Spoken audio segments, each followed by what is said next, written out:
سیاست ایکسپریس کو پیش کرنے میں تعاون کیا ہے elite spine and pain management centre.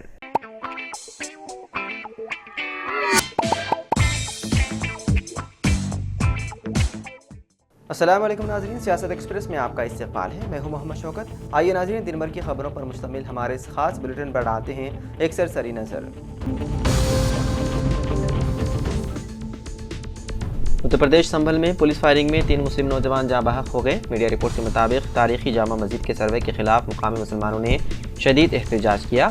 اس دوران پتھراؤ کے بعد پولیس نے احتجاجیوں پر فائرنگ کر دی، جس میں 3 نوجوان موقع پر ہی جاں بحق ہو گئے۔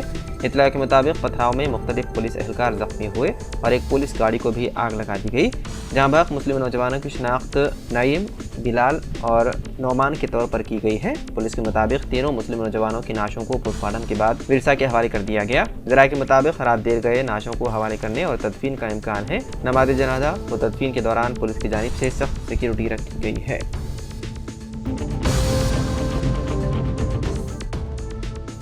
آل انڈیا مجلس اتحاد المسلمین کے سربراہ و حیدرآباد رکن پارلیمنٹ بیرسٹر اویسی نے اتر پردیش کے سنبھل ضلع میں جاری تشدد پر رد عمل ظاہر کیا، جہاں شاہی جامع مسجد کے عدالتی حکم کے سروے کی مخالفت کرنے والی پولیس کے ساتھ جھڑپوں کے بعد پولیس فائرنگ میں مبینہ طور پر 3 افراد کی موت ہو گئی۔ ایکس پر پوسٹ کرتے ہوئے اویسی نے اتر پردیش میں پولیس کی فائرنگ کی سخت مذمت کی۔ انہوں نے واقعے کی غیر جانبدارانہ تحقیقات اور تینوں نوجوانوں کے قتل میں ملوث اہلکاروں کے خلاف سخت کارروائی کا مطالبہ کیا۔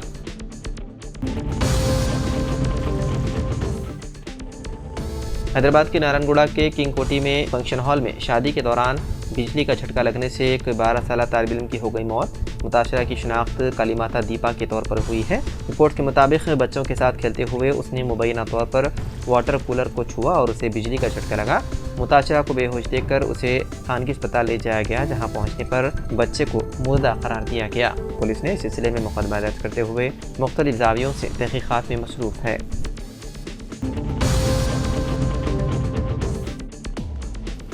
NCC directorate of Andhra Pradesh اور تلنگانہ کی جانب سے اتوار کو مہدی پٹنم گریجن گراؤنڈز میں 76واں NCC ڈے بڑے جوش و خروش کے ساتھ منایا گیا، جو NCC کے لیے ایک اہم سنگ میل ہے۔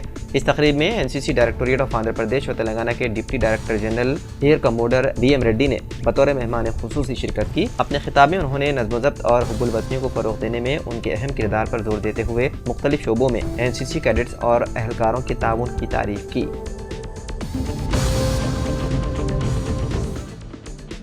تلنگانہ کے نائب وزیر اعلیٰ ملو بھٹی وکرمارکا نے اتوار کو کہا کہ ریاست میں ذات پات کی مردم شماری اپنے آخری مرحلے میں پہنچ رہی ہے۔ انہوں نے مزید کہا کہ 95% کام مکمل ہو چکا ہے۔ انہوں نے سروے ڈاٹا انٹری کی اہمیت پر زور دیا اور شہری علاقوں میں لوگوں کی عدم دستیابی کے مسئلے کو اجاگر کیا۔ ریاست بھر کے شہریوں نے حصہ لیا اور تلنگانہ میں ذات پات کی مردم شماری کے سروے کے حصے کے طور پر معلومات درج کی گئی ہیں۔ نائب وزیر اعلیٰ نے کہا کہ یہ سروے دیہی اور شہری علاقوں میں کیا جا رہا ہے۔ انہوں نے کہا کہ تلنگانہ میں تارکین وطن مزدوروں سے ڈیٹا اکٹھا کیا گیا تھا، خاص طور پر دیہی علاقوں میں رہنے والے۔ اس کے علاوہ حیدرآباد کے چند رہائشیوں کے ذات پات کی مردم شماری کے اہلکاروں کے ساتھ تعاون نہ کرنے کی تحقیقات پر بھٹی وکرمارکا نے ایسے کسی بھی الزامات کی تردید کی اور کہا کہ گھر کے مالکان کو تبھی مطلع کیا گیا جب گھر کی فہرست بندی کی گئی۔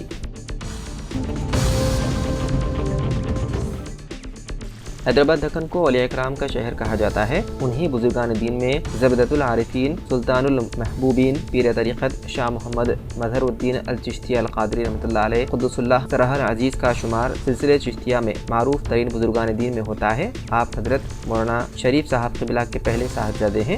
آپ کی ولادت باسعادت محلے چنچرگوڑہ حیدرآباد میں واقع اس مکان میں ہوئی جہاں اس وقت حج میوزیم واقع ہے۔ اس سال 53واں عرس شریف 22 جمادی الاول اور 23 جمادی الاول یعنی کہ 25 نومبر برد پیر اور 26 نومبر برد منگل زیر سرپرستی الحاج شاہ محمد خلیل الدین خالد مدھری چشتی و قادری جانشین حضرت ممدوح مقرر ہے۔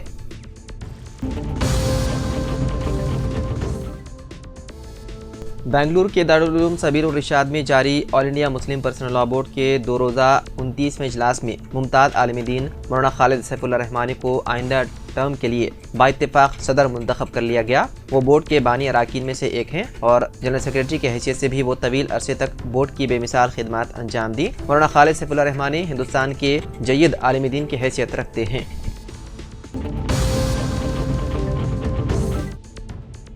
نامپلی پولیس نے نیلوفر اسپتال سے اغوا کیے گئے ایک شیرخوار بچے کو کامیابی سے بازیاب کرا لیا۔ پولیس نے وقار آباد کے علاقے پرگی میں شیرخوار بچے کو اغوا کرنے والی خاتون اور اس کے 2 ساتھیوں کو حراست میں لے لیا۔ تینوں کو شیرخوار سمیت شہر منتقل کر دیا گیا۔ شیرخوار کو اس کی ماں کے حوالے بھی کر دیا گیا۔ پولیس کے مطابق بچے کو ہفتے کے روز اسپتال سے اغوا کیا گیا تھا۔ CCTV فوٹیج کی مدد سے تفتیش کاروں نے اغوا کنندہ خاتون تک رسائی کرنے میں کامیابی حاصل کی۔ ایک خصوصی ٹیم پرگی پہنچی اور خاتون کو پکڑ لیا۔ مزید تحقیقات ہے جاری۔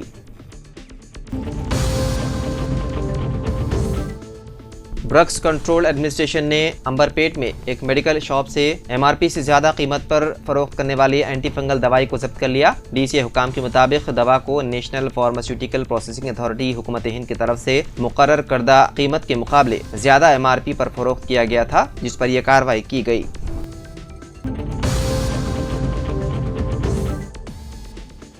نشے کی حالت میں ایک شخص نے ہفتے کی رات چمپاپیٹ میں ڈرنک اینڈ ڈرائیو چیکنگ کے دوران ٹریفک پولیس اہلکاروں پر حملہ کرنے کی کوشش۔ بتایا گیا ہے کہ یہ شخص اسکوٹر چلا رہا تھا جب میر چوک پولیس کی ایک ٹیم جو چیکنگ کر رہی تھی نے اسے چمپاپیٹ پر روکا اور بریتھ انالائزر ٹیسٹ کرنے کو کہا۔ بریتھ انالائزر ٹیسٹ سے تصدیق ہوئی کہ مذکورہ شخص نے شراب نوشی کی ہے۔ جب پولیس نے گاڑی کو قبضے میں لینے کی کوشش کی تو اس شخص نے جارحانہ انداز میں سڑک پر ہنگامہ کرنا شروع کر دیا اور اس نے ایک پتھر اٹھایا اور پولیس اہلکاروں پر حملہ کرنے کی کوشش کی۔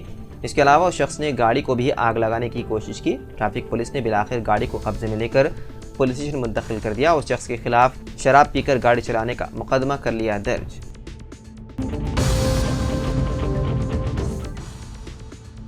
بہوجن سماج پارٹی سربراہ مایاوتی نے کہا کہ BSP اب دوبارہ کبھی ضمنی انتخاب نہیں لڑے گی۔ بہوجن سماج پارٹی کی سربراہ مایاوتی نے مہاراشٹر اور جھارکھنڈ کی اسمبلی سیٹوں اور اتر پردیش کی 9 اسمبلی سیٹوں پر ہوئے ضمنی انتخابات کے نتائج کے بعد اپنا رد عمل دیا۔ انہوں نے کہا کہ جب تک الیکشن کمیشن جعلی ووٹنگ روکنے کے لیے کوئی قدم نہیں اٹھاتا، ہماری جماعت ضمنی الیکشن نہیں لڑے گی۔ BSP سربراہ مایاوتی نے کہا کہ اس بار اتر پردیش میں 9 اسمبلی سیٹوں پر ہوئے ضمنی انتخابات میں ووٹنگ ہوئی اور کل جو نتائج آئے اس حوالے سے لوگوں میں عام چرچا ہے کہ ملک میں پہلے طاقت کا استعمال کرتے ہوئے بیلٹ پیپر کے ذریعے الیکشن جیتنے کے لیے جعلی ووٹوں کا استعمال کیا جاتا تھا اور اب یہ کام EVM کے ذریعے بھی کیا جا رہا ہے، جو کہ جمہوریت کے لیے انتہائی افسوسناک اور تشویشناک معاملہ ہے۔ اس کے علاوہ سنبھل واقعے کے بارے میں مایاوتی نے کہا کہ سنبھل میں جامع مسجد کے سروے کے سلسلے میں اتوار کو جو پرتشدد واقعہ پیش آیا اس کے ذمہ دار ضلع انتظامیہ اور حکومت کے لوگ ہیں۔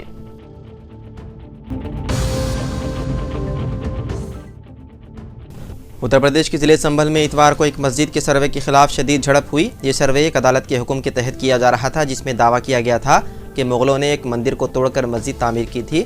سروے ٹیم کے شاہی جامع مسجد پہنچتے ہی سینکڑوں مظاہرین جمع ہو گئے اور سروے کی مخالفت کی۔ صورتحال اس وقت پرتشدد ہو گئی جب ہجوم نے سروے ٹیم اور وہاں موجود پولیس اہلکاروں پر پتھراؤ کیا۔ جامع مسجد کے امام نے مسجد کے اندر سے اعلان کیا اور مظاہرین سے اپیل کی کہ وہ منتشر ہو جائیں، لیکن مظاہرین احتجاج جاری رکھے رہے۔ پولیس کے اعلیٰ افسران نے بھی ہجوم کو سمجھانے کی کوشش کی لیکن ناکام رہے اور پتھراؤ کا سلسلہ جاری رہا۔ اتر پردیش پولیس کے اعلیٰ آفیسر پرشانت کمار نے کہا کہ پتھراؤ کرنے والوں کی شناخت کر کے ان کے خلاف قانونی کارروائی کی جائے گی۔ تشدد کے باوجود ایڈوکیٹ کمیشن نے سروے مکمل کر لیا۔ ضلع مجسٹریٹ سنبھل نے کہا کہ سروے کے دوران پورے عمل کی ویڈیو اور تصاویر لی گئی اور کمیشن اپنی رپورٹ 29 نومبر کو عدالت میں کرے گا پیش۔ بتایا جاتا ہے کہ موقع پر موجود کثیر تعداد میں پولیس دستے نے بھیڑ کو قابو میں کرنے کے لیے طاقت کا بھی استعمال کیا۔ اس دوران پولیس کے ذریعے آنسو گیس کے گولے بھی داغی گئے اور ہوائی فائرنگ بھی کی گئی۔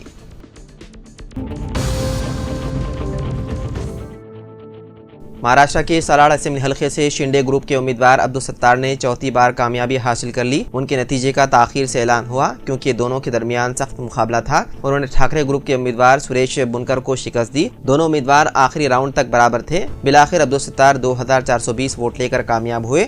ستار کو 1,37,960 ووٹ ملے جبکہ سریش بنکر کو 1,35,540 ووٹ ملے۔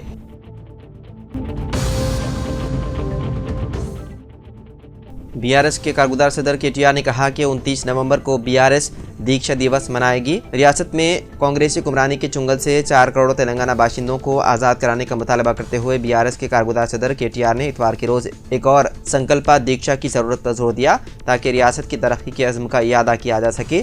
پارٹی قائدین کے ساتھ تلنگانہ بھون میں ایک میڈیا کانفرنس سے خطاب کرتے ہوئے انہوں نے اعلان کیا کہ ریاست میں 29 نومبر کو دیکشا دیوس مناسب طریقے سے منایا جائے گا۔ یہ دن سال 2009 میں KCR کی طرف سے شروع کی گئی بھوک ہڑتال کی برسی کے طور پر منایا جاتا ہے جس نے تلنگانہ کو ریاست کا درجہ حاصل کرنے میں اہم کردار ادا کیا تھا۔ تلنگانہ تلی کے مجسمے کی نقاب کشائی 9 دسمبر کو میرچل میں کی جائے گی جس میں دیکشا دیوس تقریب کے اختتام پر نمس اسپتال کی اہمیت کو اجاگر کیا جائے گا۔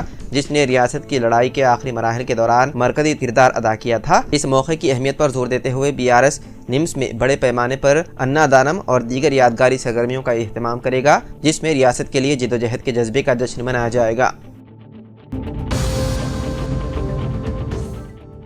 عثمانی یونیورسٹی نے سنگین خلاف ورزیوں کے الزام پر ہندی مہاودیالیہ ڈگری کالج کا عارضی الحاق منسوخ کر دیا، جس میں تعلیمی ریکارڈ کی جعل سازی اور طلباء کے نتائج کی غلط رپورٹنگ شامل ہے۔ عثمانی یونیورسٹی نے یونیورسٹی گرانٹ کمیشن اور Telangana council for higher education سے کالج کی خود مختار حیثیت کو منسوخ کرنے کی بھی سفارش کی۔ عثمانی یونیورسٹی کی ایک تحقیقات سے یہ بات سامنے آئی ہے کہ سال 2019 تا سال 2022 تعلیمی سالوں کے دوران کالج نے انڈر گریجویٹ چھٹے سیمسٹر کے امتحانات کے لیے ہیرا پھیری کے نتائج جمع کرائے اور 49 فیل ہونے والے طلباء کو پاس ہونے اور 5 پاس ہونے والے طلباء کو فیل قرار دیا۔ TR یعنی کہ ٹیبولیشن ریکارڈز میں تعداد کے بعد ایک جامع انکوائری کا حکم دیا گیا۔